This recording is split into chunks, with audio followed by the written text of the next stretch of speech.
ನಮಸ್ಕಾರ ವೀಕ್ಷಕರೇ, ಏಷ್ಯಾನೆಟ್ ಸುವರ್ಣ ನ್ಯೂಸ್ನ ಜಾತಕ ಫಲ ವಿಶೇಷ ಕಾರ್ಯಕ್ರಮಕ್ಕೆ ಸ್ವಾಗತ. ನಾನು ನಯನ ಶಂಕರ್. ಇವತ್ತು ಶುಕ್ರವಾರ. ಈ ಶುಭ ಶುಕ್ರವಾರದಂದು ದಿನದ ವಿಶೇಷತೆ ಹೇಗಿದೆ, ಇವತ್ತು 12 ರಾಶಿಗಳ ಫಲಾಫಲಗಳೇನು, ನೀವು ಕಳಿಸಿರುವಂಥ ಸಂದೇಶಗಳಿಗೆ ಪರಿಹಾರವೇನು, ಈ ಎಲ್ಲ ಮಾಹಿತಿಯನ್ನು ಇವತ್ತಿನ ಸಂಚಿಕೆಯಲ್ಲಿ ನಾವು ನಿಮಗೆ ತಿಳಿಸ್ಕೊಡ್ತೀವಿ. ಈ ಮಾಹಿತಿಯನ್ನು ನೀಡೋದಕ್ಕೆ ನಮ್ಮ ಜೊತೆ ಖ್ಯಾತ ಜ್ಯೋತಿಷಿಗಳಾಗಿರುವಂತಹ ಶ್ರೀಕಂಠ ಶಾಸ್ತ್ರಿ ಅವರಿದ್ದಾರೆ. ಬನ್ನಿ ಅವರನ್ನ ಕಾರ್ಯಕ್ರಮಕ್ಕೆ ಸ್ವಾಗತಿಸೋಣ. ಶಾಸ್ತ್ರಿಗಳೇ, ಕಾರ್ಯಕ್ರಮಕ್ಕೆ ಸ್ವಾಗತ. ನಮಸ್ಕಾರ. ಶಾಸ್ತ್ರಿಗಳೇ, ಇವತ್ತು ಶುಕ್ರವಾರ, ಈ ಶುಭ ಶುಕ್ರವಾರದ ವಿಶೇಷತೆಯನ್ನು ತಿಳಿಸೋದಾದ್ರೆ? ಶ್ರೀ ಗುರುಭ್ಯೋ ನಮಃ. ಹರಿ ಓಂ. ಮೂರ್ತಿತ್ವೇ ಪರಿಕಲ್ಪಿತ ಶಶಿಭೃತೌ ವೃತ್ಮ ಪುನರ್ಜನ್ಮನ ಆತ್ಮೇ ಚಾತ್ಮವಿದಾಂ ಕೃತಶ್ಚ ಯಜತಾಂ ಭರತ ಅಮರ ಜ್ಯೋತಿಷಾಂ ಲೋಕಾನಾಂ ಪ್ರಳಯೋದ್ಭವಸ್ಥಿತಿವಿಭಶ್ಚಾನೇಕಧಾಯ ಶ್ರಿತೌ ವಾಚನ್ನ ಸದದಾತು ಅನೇಕ ಕಿರಣಃ ತ್ರೈಲೋಕ್ಯ ದೀಪೋ ರವಿಃ. ಸಮಸ್ತ ವೀಕ್ಷಕರಿಗೆ ಶುಭೋದಯ, ಶುಭ ಬೆಳಗು. ಈ ದಿನದ ಸಂದೇಶಗಳನ್ನು ಪರಿಶೀಲಿಸುವ ಪೂರ್ವದಲ್ಲಿ ಹೊತ್ತಿನ ಪಂಚಾಂಗವನ್ನು ಗಮನಿಸಿಕೊಳ್ಳೋಣ. ಶ್ರೀ ವಿಶ್ವಾವಸನಾಮ ಸಂವತ್ಸರ, ಉತ್ತರಾಯಣ, ವಸಂತ ಋತು, ಚೈತ್ರ ಮಾಸ, ಶುಕ್ಲ ಪಕ್ಷವಾಗಿದೆ. ಈ ದಿವಸ ಶುಕ್ರವಾರವಾಗಿರತಕ್ಕಂಥದ್ದು. ಚತುರ್ದಶಿ ತಿಥಿ, ಉತ್ತರ ಫಲ್ಗುಣಿ ನಕ್ಷತ್ರ. ಈ ದಿವಸ ಶುಕ್ಲ ಪಕ್ಷ ಚತುರ್ದಶಿ, ಅದು ಶುಕ್ರವಾರವಾಗಿರ್ತಕ್ಕಂಥದ್ದು. ಅಮ್ಮನವರ ಪ್ರಾರ್ಥನೆಗೆ, ಅದರಲ್ಲೂ ದುರ್ಗಾ ಸಪ್ತಶತಿ ಪಾರಾಯಣಕ್ಕೆ, ಲಲಿತಾ ಸಹಸ್ರನಾಮಕ್ಕೆ, ಶುಕ್ರವಾರ ಮಹಾಲಕ್ಷ್ಮಿಯನ್ನು ನಾವು ಸಾಮಾನ್ಯವಾಗಿ ಆರಾಧಿಸ್ತೀವಲ್ವಾ. ದುರ್ಗೆಯ ಮೂಲ ಸ್ವರೂಪವೇ ಮಹಾಲಕ್ಷ್ಮಿ. ಅಲ್ಲಿ ದುರ್ಗಾ ಸಪ್ತಶತಿಯಲ್ಲಿ ಬರುತ್ತೆ, ಯಾರು ಈ ಜಗತ್ತಿನ ಒಡತಿ ತಾಯಿ ಯಾರು ಅಂತಂದರೆ ಮಹಾಲಕ್ಷ್ಮಿ ಅಂತಲೇ ಹೇಳುತ್ತೆ. ಸರ್ವಾಸ್ಯಾದ್ಯ ಮಹಾಲಕ್ಷ್ಮಿ ತ್ರಿಗುಣ ಪರಮೇಶ್ವರಿ ಅಂತ. ಎಲ್ಲರಿಗೆ ಆದಿಶಕ್ತಿಯಾಗಿ ನಿಂತವಳು ಯಾರಪ್ಪ ಅಂದರೆ ಮಹಾಲಕ್ಷ್ಮಿ ಅಂತ. ಅದು ಆಕೆ ಹೇಗಿದ್ದಾಳೆ ಅಂದರೆ ದುರ್ಗೆ ಆಗಿದ್ದಾಳೆ, ಸರಸ್ವತಿಯಾಗಿದ್ದಾಳೆ ಮತ್ತು ಮಹಾಲಕ್ಷ್ಮಿ ಆಗಿದ್ದಾಳೆ ಅಂತ. ಮೂಲ ಸ್ವರೂಪ ಮಹಾಲಕ್ಷ್ಮಿ. ಆಕೆಗೆ ಇನ್ನೊಂದು ಇದೆ, ಘೋರ ರೂಪ ಒಂದಿದೆ. ಯಾವುದು? ಅದು ಕಾಳಿ. ಶಾಂತ ರೂಪ ಒಂದಿದೆ, ಅದು ಸರಸ್ವತಿ. ಹೀಗೆ ಘೋರ ಶಾಂತ ಎರಡೂ ಇರುತ್ತೆ ಆ ಮಹಾತಾಯಿಗೆ.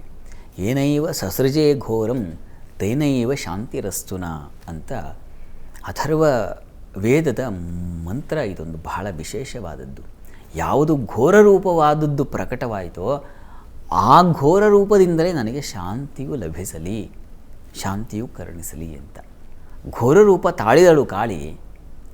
ದೇವತೆಗಳ ಅನುಗ್ರಹ ಮಾಡಿ, ವಾತ್ಸಲ್ಯದಿಂದ ದೇವತೆಗಳನ್ನು ಅನುಗ್ರಹ ಮಾಡಿದಳು ಶಾಂತ ರೂಪದಲ್ಲಿ. ಹೀಗೆ ತಾಯಿಯ ಆರಾಧನೆಯಲ್ಲಿ ಬಹಳ ವಿಶೇಷವಾಗಿದೆ ದುರ್ಗಾ ಸಪ್ತಶತಿ ಅಂತಕ್ಕಂಥದ್ದು. ಬಹಳ ವಿಶೇಷ ಫಲಗಳನ್ನು, ಹೆಚ್ಚು ಕಡಿಮೆ ಒಂದು 600 ಫಲಗಳು ಸಿಗುತ್ತೆ ರೀ ಒಂದು ದುರ್ಗಾ ಸಪ್ತಶತಿ ಪಾರಾಯಣ ಮಾಡೋದ್ರಿಂದ. 600ಕ್ಕೂ ಹೆಚ್ಚಿನ ಫಲಗಳು ಸಿಗುತ್ತೆ ಅಂತ ಶಾಸ್ತ್ರಗಳು ಹೇಳಿದ್ದಾವೆ. ಒಂದೊಂದು ಮಂತ್ರಕ್ಕೂ ಒಂದೊಂದು, ಅಲ್ಲಿ 700, ಸಪ್ತಶತಿ ಅಂದರೆ 700 ಅಂತ.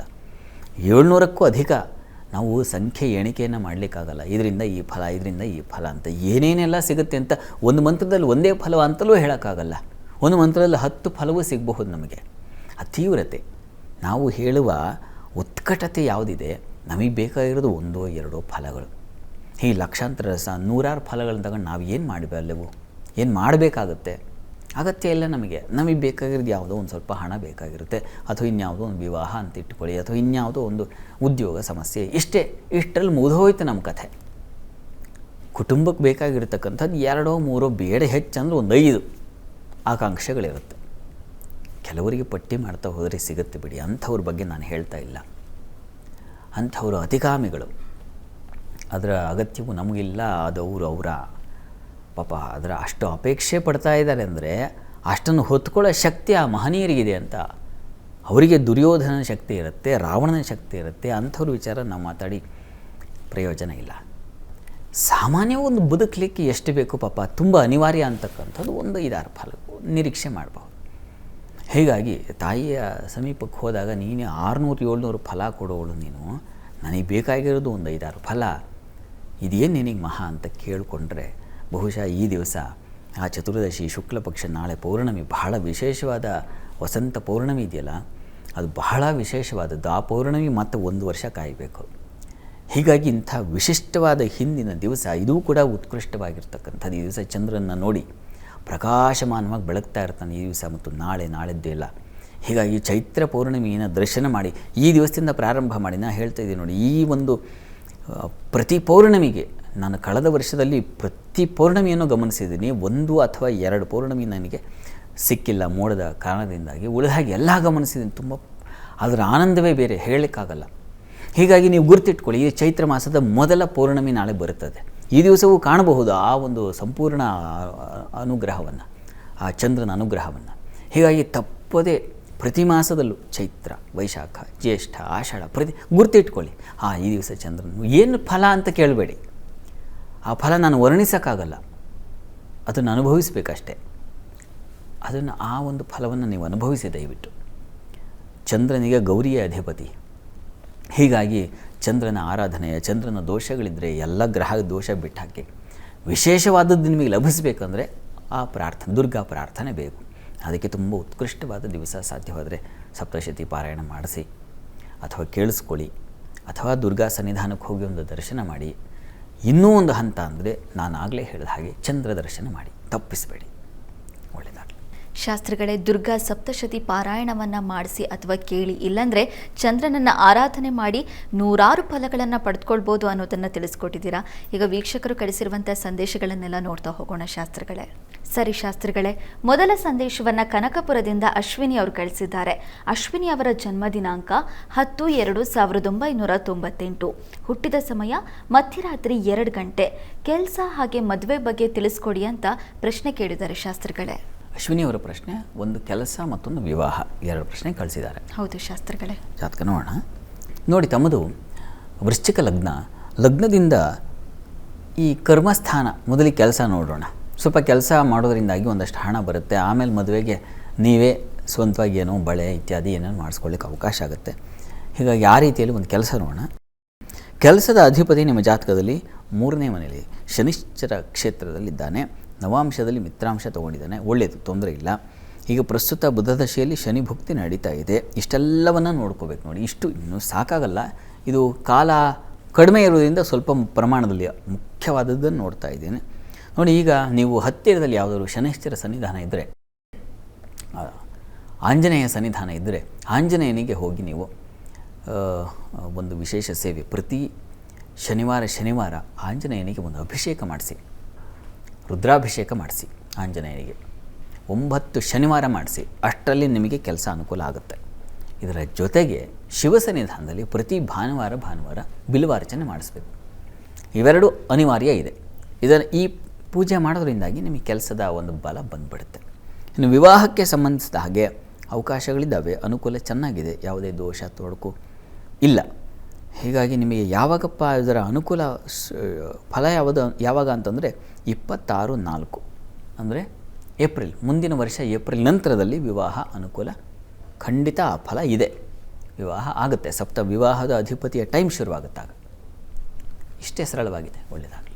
ಸರಿ ಶಾಸ್ತ್ರಿಗಳೇ, ಮುಂದಿನ ಸಂದೇಶವನ್ನು ಮೇಧಾ ಮತ್ತು ಪ್ರತೀಕ್ ದಂಪತಿ ಕಳಿಸಿದ್ದಾರೆ. ಮೇಧಾ ಅವರ ಜನ್ಮ ದಿನಾಂಕ 18/7/1996. ಹುಟ್ಟಿದ ಸಮಯ ಸಂಜೆ 5:30. ಇನ್ನು ಪ್ರತೀಕ್ ಅವರ ಜನ್ಮ ದಿನಾಂಕ 24/7/1993. ಹುಟ್ಟಿದ ಸಮಯ ಬೆಳಗ್ಗೆ 6:37. ಸಂತಾನ ಹಾಗೆ ದಾಂಪತ್ಯ ಜೀವನ ಹೇಗಿದೆ ತಿಳಿಸ್ಕೊಡಿ, ಅದರ ಜೊತೆಗೆ ಪ್ರತೀಕ್ ಅವರ ಆರೋಗ್ಯ ಹೇಗಿದೆ ತಿಳಿಸ್ಕೊಡಿ ಅಂತ ಪ್ರಶ್ನೆ ಕೇಳಿದ್ದಾರೆ ಶಾಸ್ತ್ರಿಗಳೇ.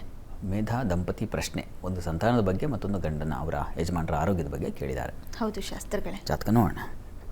ನೋಡಿ, 2 ಜಾತಕಗಳನ್ನು ಪರಿಶೀಲಿಸಿದ್ರೆ ಮೇಧಾ ಅವರ ಜಾತಕದಲ್ಲಿ ಲಗ್ನದಲ್ಲಿ ಗುರು ಇರತಕ್ಕಂಥದ್ದು ತುಂಬ ಬಲ. ಮೊದಲನೇ ಪಾಯಿಂಟ್ ಅದು. ಲಗ್ನದ ಅಧಿಪತಿ ಭಾಗ್ಯಸ್ಥಾನವನ್ನು ವೀಕ್ಷಣೆ ಮಾಡ್ತಾನೆ, ಅದು ಒಳ್ಳೆಯದು. ಭಾಗ್ಯಾಧಿಪತಿ ಅಷ್ಟಮದಲ್ಲಿದ್ದಾನೆ, ಆದರೆ ಇದು ಸ್ವಲ್ಪ ಬಾಧಕವಾಗಿದೆ.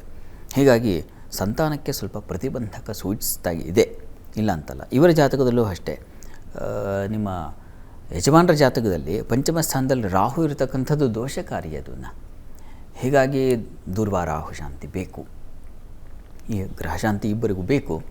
ಆನಂತರದಲ್ಲಿ ಈ ಸಂತಾನ ಪ್ರಾಪ್ತಿಗೆ ಸುಬ್ರಹ್ಮಣ್ಯನ ಆರಾಧನೆ, ಆಶ್ಲೇಷ ಬಲಿ, ಇಂಥ ಒಂದು ವಿಶಿಷ್ಟ ಆರಾಧನೆ ಬೇಕಾಗುತ್ತೆ. ಇದನ್ನು ಮಾಡಿಸಿದ್ರೆ ಒಂದು ದಾರಿ ಸುಲಭ ಆಗುತ್ತೆ. ಅನುಕೂಲದ ಫಲ ಯಾವುದನ್ನು ಅಪೇಕ್ಷೆ ಪಡ್ತಾ ಇರೋ ಆ ಫಲ ಖಂಡಿತ ಶತಸಿದ್ಧವಾಗಿ ಸಿಗುತ್ತೆ. ಅದರಲ್ಲಿ ಏನೂ ಸಂಶಯ ಬೇಡ. 26ರ ನಂತರದಲ್ಲಿ ಅವಕಾಶ ಇದೆ, ಆಗುತ್ತೆ. ಅಷ್ಟರಲ್ಲಿ ಶಾಂತಿಯನ್ನು ಮಾಡಿಸಿ. ಆರೋಗ್ಯದ ಬಗ್ಗೆ ಕೇಳಿದ್ದೀರಾ. ಆರೋಗ್ಯಕ್ಕೆ ಸ್ವಲ್ಪ ಈಗ ಕಾಲ ಇವರಿಗೆ ಯಾವುದಾದಕ್ಕೆ ರಾಹುದ ಶೈಲಿಗೆ ನಡೀತಾ ಇರತಕ್ಕಂಥದ್ದು, ಶುಕ್ರನ ಒಂದು ಕಾಲ ನಡೀತಾ ಇದೆ. ಈ ಶುಕ್ರ ಈ ಜಾತಕದಲ್ಲಿ ಚೆನ್ನಾಗಿದ್ದಾನೆ, ಆತಂಕ ಇಲ್ಲ. ಆದರೆ ದಶಾನಾಥ ಸ್ವಲ್ಪ ಅನಾನುಕೂಲವಾಗಿರೋದ್ರಿಂದ ನೋಡಿ, ನೀವು ಮಾಡಿಸುವ ಆಶ್ಲೇಷ ಬಲಿ, ಗ್ರಹಶಾಂತಿ ಇವುಗಳಿಂದಲೂ ಆರೋಗ್ಯವೂ ಸಂತಾನವೂ ಎರಡೂ ಫಲ ಇದೆ. ಒಂದು ಪೂಜೆಯಲ್ಲಿ ಎರಡೂ ಫಲಗಳನ್ನು ತಗೊಳ್ಳಿಕ್ಕೆ ಅವಕಾಶ ಇದೆ. ಚೆನ್ನಾಗಿದೆ, ಈ ಪ್ರಯತ್ನ ಮಾಡಿ, ಅನುಕೂಲ ಆಗುತ್ತೆ, ಗಾಬರಿ ಬೇಡ, ಒಳ್ಳೆಯದಾಗಲಿ. ಸರಿ ಶಾಸ್ತ್ರಿಗಳೇ, ಮುಂದಿನ ಸಂದೇಶವನ್ನು ಬೆಳಗಾವಿಯಿಂದ ರೋಹಿತಾಶ್ವ ಅವರು ಕಳಿಸಿದ್ದಾರೆ. ರೋಹಿತಾಶ್ವ ಅವರ ಜನ್ಮ ದಿನಾಂಕ 20/6/1997. ಹುಟ್ಟಿದ ಸಮಯ ಬೆಳಗ್ಗೆ 11:20. US-ನಲ್ಲಿ MS ಮಾಡಿದ್ದೀನಿ, ಆದರೆ ಉದ್ಯೋಗ ಸಿಗ್ತಾ ಇಲ್ಲ, ಪರಿಹಾರ ತಿಳಿಸ್ಕೊಡಿ ಅಂತ ಪ್ರಶ್ನೆ ಕೇಳಿದ್ದಾರೆ ಶಾಸ್ತ್ರಿಗಳೇ. ರೋಹಿತಾಶ್ವ ಅವರ ಪ್ರಶ್ನೆ ಉದ್ಯೋಗಕ್ಕೆ ಸಂಬಂಧಿಸಿದೆ. ಕೆಲಸ ಸಿಗ್ತಾ ಇಲ್ಲ ಪಾಪ, ನೋಡೋಣ. ಸರಿ ಶಾಸ್ತ್ರಿಗಳೇ. ನೋಡಿ, ಹೆಚ್ಚು ಅಧ್ಯಯನ, ಸಂಶೋಧನೆ ಅಥವಾ ದೊಡ್ಡ ದೊಡ್ಡ ಯಾವ ಶ್ರೇಷ್ಠವಾದ ಯೂನಿವರ್ಸಿಟಿಗಳು ಅಂತ ಅಂದ್ಕೊಳ್ತೀವೋ ಅಲ್ಲೆಲ್ಲ ನಾವು ಶ್ರಮ ವಹಿಸಿ ಓದಿರ್ತೀವಿ, ಆದರೆ ಫಲ ದಕ್ಕೋದಿಲ್ಲ. ಅದಕ್ಕೆ ಕಾರಣ ಕಾಲ. ಈಗ ಪ್ರಸ್ತುತ ನಿಮಗೆ ಶುಕ್ರ ದಶೆಯಲ್ಲಿ ನಡೀತಾ ಇರತಕ್ಕಂಥದ್ದು, ಈಗ ಬುಧನ ಒಂದು ಕಾಲ ನಡೀತಾ ಇದೆ. ಬುಧ ಜಾತಕದಲ್ಲಿ ಆತ ತುಂಬ ಚೆನ್ನಾಗಿದ್ದಾನೆ. ನಿಮ್ಮ ಜಾತಕದಲ್ಲಿ ಅಟ್ ಪ್ರೆಸೆಂಟ್ ಅವನಿಗೆ ಸ್ವಲ್ಪ ಬಲಹೀನತೆ ಇದೆ. ಹೀಗಾಗಿ ನನಗನ್ಸುತ್ತೆ ಜುಲೈ ನಂತರದಲ್ಲಿ ನಿಮಗೆ ಖಂಡಿತ ಅವಕಾಶ ಆಗುತ್ತೆ. ಗಾಬರಿ ಮಾಡ್ಕೋಬೇಡಿ, ಆತಂಕವೂ ಬೇಡ. ಜುಲೈ ನಂತರ ನೀವು ಪ್ರಯತ್ನ ಮಾಡಿ, ಜುಲೈ ನಂತರದಲ್ಲಿ ಅವಕಾಶ ಉಂಟಾಗುತ್ತೆ. ಒಳ್ಳೆಯ ಉದ್ಯೋಗ, ಒಳ್ಳೆಯ ಸ್ಥಾನ, ಚೆನ್ನಾಗಿದೆ, ಆತಂಕ ಬೇಡ, ಅನುಕೂಲ ಉಂಟಾಗೇ ಆಗುತ್ತೆ. ಜುಲೈವರೆಗೆ ಕಾಯಬೇಕು ಅಷ್ಟೇ. ಒಳ್ಳೆಯದಾಗಲಿ. ಸರಿ ಶಾಸ್ತ್ರಿಗಳೇ, ಮುಂದಿನ ಸಂದೇಶವನ್ನು ಮೈಸೂರಿನಿಂದ ನಿಸರ್ಗ ಅವರು ಕಳಿಸಿದ್ದಾರೆ. ನಿಸರ್ಗ ಅವರ ಜನ್ಮ ದಿನಾಂಕ 5/9/2000. ಹುಟ್ಟಿದ ಸಮಯ ರಾತ್ರಿ 8:10. ಮದುವೆ ಬಗ್ಗೆ ತಿಳಿಸ್ಕೊಡಿ ಅಂತ ಪ್ರಶ್ನೆ ಕೇಳಿದ್ದಾರೆ ಶಾಸ್ತ್ರಿಗಳೇ. ನಿಸರ್ಗ ಅವರ ಪ್ರಶ್ನೆ ವಿವಾಹಕ್ಕೆ ಸಂಬಂಧಿಸಿದೆ ಅಲ್ವಾ? ಜಾತಕ ನೋಡೋಣ. ಸರಿ ಶಾಸ್ತ್ರಿಗಳೇ. ನೋಡಿ, ತಮ್ಮದು ಮೀನ ಲಗ್ನದಿಂದ ವಿವಾಹದ ಅಧಿಪತಿ ಬುಧ ತುಂಬ ಚೆನ್ನಾಗಿದ್ದಾನೆ. ಅಲ್ಲಿ ಶುಕ್ರನು ಅಷ್ಟಮಾಧಿಪತಿಯೂ ಸೇರಿದ್ದಾನೆ, ಅದೊಂದು ದೋಷ. ಹೀಗಾಗಿ ವಸ್ತುತಃ ದೋಷ ನಿವಾರಣೆಯೂ ಆಗಿದೆ. ನೀಚ ಭಂಗ ರಾಜಯೋಗ ಅಂತಾರಲ್ಲ, ಅದು ಉಂಟಾಗಿದೆ. ಆದರೂ ಈ ಶಾಂತಿ ಬೇಕು, ಶುಕ್ರ ಗ್ರಹ ಶಾಂತಿ ದಯವಿಟ್ಟು ಮಾಡಿಸಿ, ಅದರಿಂದ ಅನುಕೂಲ ಉಂಟಾಗುತ್ತೆ, ಆತಂಕ ಬೇಡ. ಪ್ರಸ್ತುತ ನಿಮಗೆ ಶುಕ್ರದಶೆಯಲ್ಲಿ ಶುಕ್ರ ಭಕ್ತಿ ನಡೀತಾ ಇದೆ. ನನಗೆ ಅನಿಸುತ್ತೆ ನೋಡಿ, ಜುಲೈ ವೇಳೆಗೆ ವಿವಾಹ ನೀವು ಪ್ರಯತ್ನ ಸೀರಿಯಸ್ಸಾಗಿ ಮಾಡ್ತಾಯಿದ್ರೆ ಜುಲೈ ವೇಳೆಗೆ ಆಗೋ ಸಾಧ್ಯತೆ ಹೆಚ್ಚಾಗಿದೆ. ಪ್ರಯತ್ನ ಮಾಡಿ. ಅದಕ್ಕೆ ಮುನ್ನ ಈ ಶುಕ್ರನ ಶಾಂತಿ ಒಂದು ಮಾಡಿಸಿ. ಸರಳವಾಗಿದೆ, ಸುಲಭವಾಗಿದೆ. ನಿಮ್ಮ ನಿರೀಕ್ಷಿತ ಫಲಕ್ಕೆ ಬೇಕಾಗಿರತಕ್ಕಂಥ ಒಂದು ಪರಿಹಾರ ಸಣ್ಣದು, ಶುಕ್ರ ಗ್ರಹ ಶಾಂತಿ. ಒಳ್ಳೆಯದಾಗಲಿ. ಶಾಸ್ತ್ರಿಗಳೇ, ಮೊದಲ 6 ರಾಶಿಗಳ ಇವತ್ತಿನ ಫಲಾಫಲವನ್ನು ತಿಳಿಸೋದಾದರೆ? 12 ರಾಶಿಗಳ ಫಲಾಫಲ ತಿಳಿಯುವ ಮುನ್ನ ಈ ಹೊತ್ತಿನ ಗ್ರಹ ಸ್ಥಿತಿಯನ್ನು ಗಮನಿಸ್ಕೊಳ್ಳೋದಾದರೆ, ವೃಷಭ ರಾಶಿಯಲ್ಲಿ ಗುರುವಿನ ಜೊತೆಗೆ ದಿವಸ ಮಾಂದಿ ಬುದಿಯಾಗಿದೆ. ಕರ್ಕಟಕ ರಾಶಿಯಲ್ಲಿ ಕುಜ ಇರತಕ್ಕಂಥದ್ದು, ಚಂದ್ರಕೇತು ಒಟ್ಟಾಗಿದ್ದಾರೆ, ಅದು ಕನ್ಯಾ ರಾಶಿಯಲ್ಲಿ. ಮೀನ ರಾಶಿಯಲ್ಲಿ ರವಿ, ಬುಧ, ಶುಕ್ರ, ಶನಿಶ್ಚರ, ರಾಹು. ಹೀಗಿರುವಾಗ 12 ರಾಶಿಗಳ ಫಲಾಫಲ ತಿಳಿತಾ ಹೋಗೋಣ. ಮೊದಲಿಗೆ ಮೇಷರಾಶಿಯವರಿಗೆ ದಿವಸ ನೋಡಿ, ಆಹಾರದಲ್ಲಿ ತೊಡಕನ್ನು ಉಂಟು ಮಾಡಿಕೊಳ್ಳೋ ಸಾಧ್ಯತೆ ಇದೆ. ಹುಷಾರು. ಅತಿಯಾದ ಆಹಾರ, ಅತಿಯಾದ ಸಿಹಿ ಇವೆಲ್ಲ ಒಳ್ಳೆಯದಲ್ಲ ಈ ದಿವಸ. ಮತ್ತು ಈ ದಿವಸ ಹಣಕಾಸಿನ ವಿಚಾರದಲ್ಲೂ ಅಷ್ಟೇ ತೊಂದರೆಗೆ, ಬ್ಯಾಂಕಿಂಗ್ ಕ್ಷೇತ್ರಗಳಲ್ಲಿ ಕೆಲಸ ಮಾಡೋರು, ಫೈನಾನ್ಸ್ ಕ್ಷೇತ್ರಗಳಲ್ಲಿ ಇರ್ತಕ್ಕಂಥವ್ರು ಸ್ವಲ್ಪ ಹುಷಾರು. ಅಷ್ಟಲ್ಲದೆ ನೀವೇ ಮೊಬೈಲಿನ ಟ್ರಾನ್ಸ್ಫರ್ ಮಾಡುವಾಗಲೂ ಸ್ವಲ್ಪ ಎಚ್ಚರಿಕೆ ಇರಲಿ. ಉಳಿದ ಹಾಗೆ ವೃತ್ತಿಯಲ್ಲಿ ಅನುಕೂಲದ ಫಲ ಖಂಡಿತ ಇದೆ, ಆತಂಕ ಬೇಡ. ಮುಖ್ಯವಾಗಿ ಚಂದ್ರ ಕೇತು ಜೊತೆಗಿದ್ದಾನೆ. ಹೀಗಾಗಿ ಸ್ತ್ರೀಯರು ಸ್ವಲ್ಪ ಸಾಲ, ಶತ್ರುಗಳ ಬಾಧೆ ಇವುಗಳು ನಿಮ್ಮನ್ನು ಬಾಧಿಸಬಹುದು. ಸ್ವಲ್ಪ ಅನಾನುಕೂಲವಾಗಿದೆ ಈ ದಿವಸ. ಹೀಗಾಗಿ ಪ್ರಾರ್ಥನೆಗೆ ಈ ದಿವಸ ತಪ್ಪದೆ, ನಾನು ಪ್ರಾರಂಭದಲ್ಲಿ ಹೇಳಿದ್ನಲ್ಲ, ದುರ್ಗಾ ಸಪ್ತಶತಿ ಪಾರಾಯಣ, ದುರ್ಗಾ ಸಪ್ತಶತಿ ಪಾರಾಯಣ ಆಗದೇ ಇದ್ದರೂ ದುರ್ಗಾ ಸನ್ನಿಧಾನಕ್ಕಾದರೂ ಹೋಗಿ ಬನ್ನಿ, ಅನುಕೂಲ ಆಗುತ್ತೆ. ಇನ್ನು ವೃಷಭ ರಾಶಿಯವರಿಗೆ ಈ ದಿವಸ ಆರೋಗ್ಯದಲ್ಲಿ ತೊಡಕನ್ನು ಸೂಚಿಸ್ತಾ ಇದೆ. ಸ್ವಲ್ಪ ಕಣ್ಣಿನ ಬಾಧೆ ಸೂಚಿಸ್ತಾ ಇದೆ, ಗಮನ ಇಟ್ಕೊಳ್ಳಿ. ಉಳಿದ ಹಾಗೆ ಈ ದಿವಸ ನಿಮಗೂ ಕೂಡ ಉದರ ಬಾಧೆ, ಬುದ್ಧಿ ಸ್ವಲ್ಪ ಚಂಚಲವಾಗ್ತಕ್ಕಂಥದ್ದು, ಗೊಂದಲದ ವಾತಾವರಣ ಸೃಷ್ಟಿಯಾಗ್ತಕ್ಕಂಥದ್ದು, ಇಂತಹ ಲಕ್ಷಣಗಳಿದ್ದಾವೆ. ಜೊತೆಗೆ ಈ ದಿವಸ ಉದ್ಯೋಗದಲ್ಲಿ ಮಾತ್ರ ಅನುಕೂಲದ ಲಕ್ಷಣ ಇದೆ. ಸಹಕಾರ, ಹಿರಿಯರಿಂದ ಸಹಕಾರ ಸಿಗ್ತಕ್ಕಂಥದ್ದು, ಬೌದ್ಧಿಕ ಸಮಾಲೋಚನೆ ಅಥವಾ ಅಂಥದ್ದೊಂದು ಸಲಹೆ ಸಿಗೋದು, ಬೌದ್ಧಿಕ ಸಲಹೆ, ಇದೆಲ್ಲ ತುಂಬ ಚೆನ್ನಾಗಿದೆ ನಿಮಗೆ. ಪ್ರಾರ್ಥನೆಗೆ ಈ ದಿವಸ ನಿಮಗೆ ಆರೋಗ್ಯದ ದೃಷ್ಟಿಯಿಂದ ದುರ್ಗಾ ಕವಚ ಕೇಳಿಸ್ಕೊಳ್ಳಿ, ತುಂಬ ಸಹಾಯವಾಗುತ್ತೆ.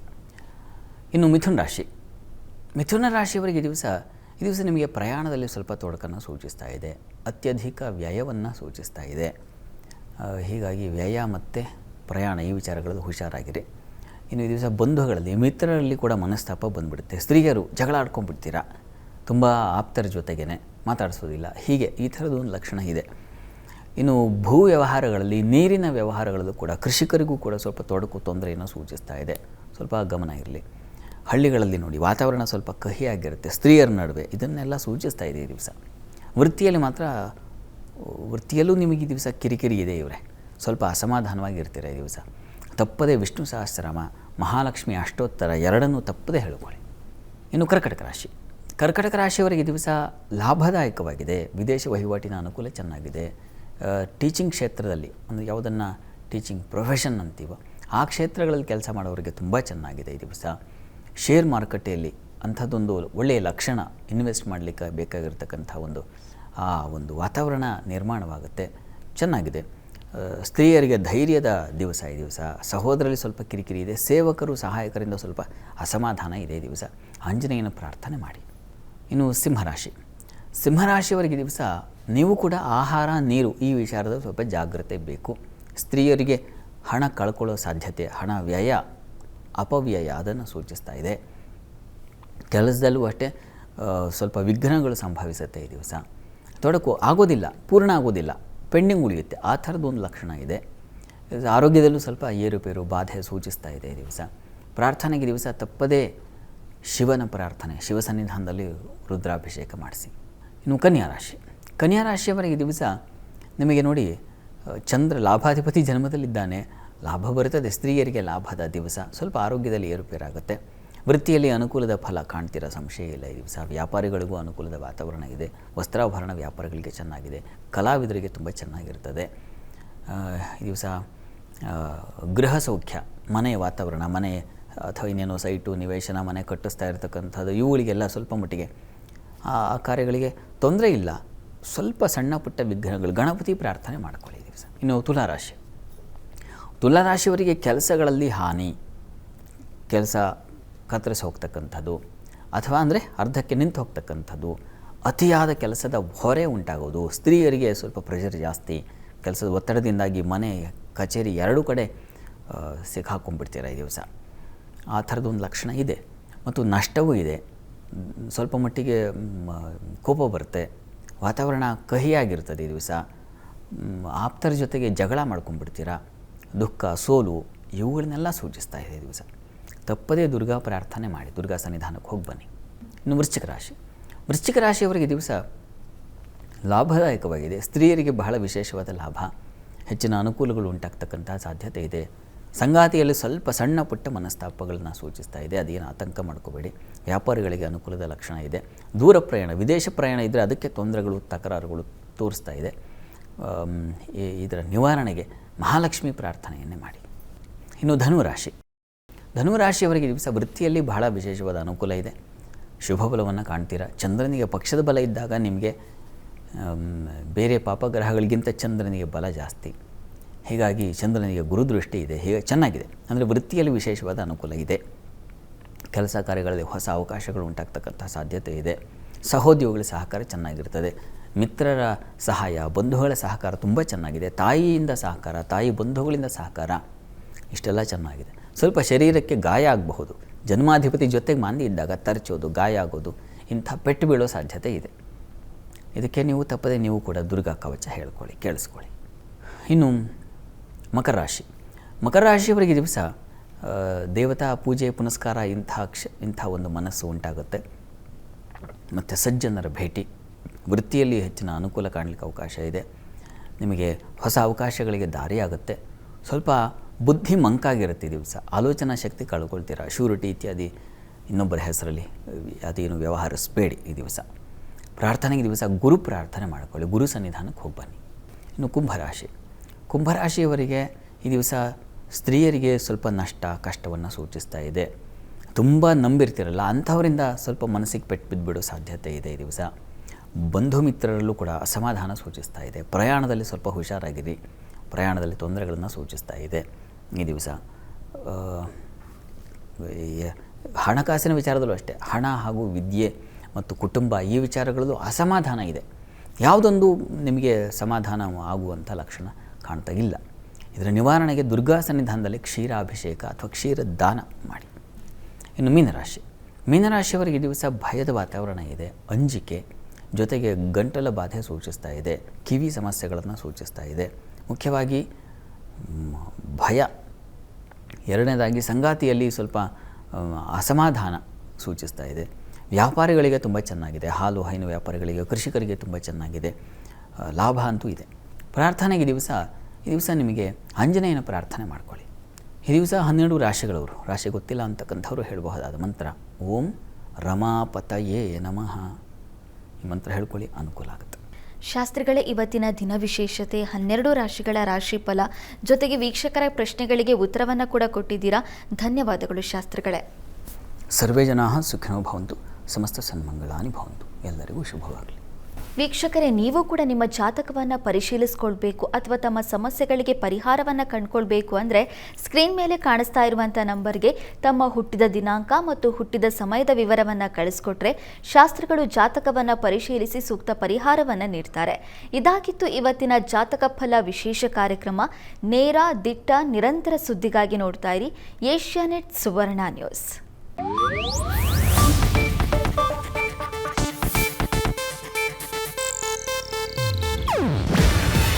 ಇದು ಏಷ್ಯಾನೆಟ್ ನ್ಯೂಸ್ ನೆಟ್ವರ್ಕ್ ಪ್ರಸ್ತುತಿ. ನೀವು ನೋಡ್ತಿದ್ದೀರಾ ಏಷ್ಯಾನೆಟ್ ಸುವರ್ಣ ನ್ಯೂಸ್.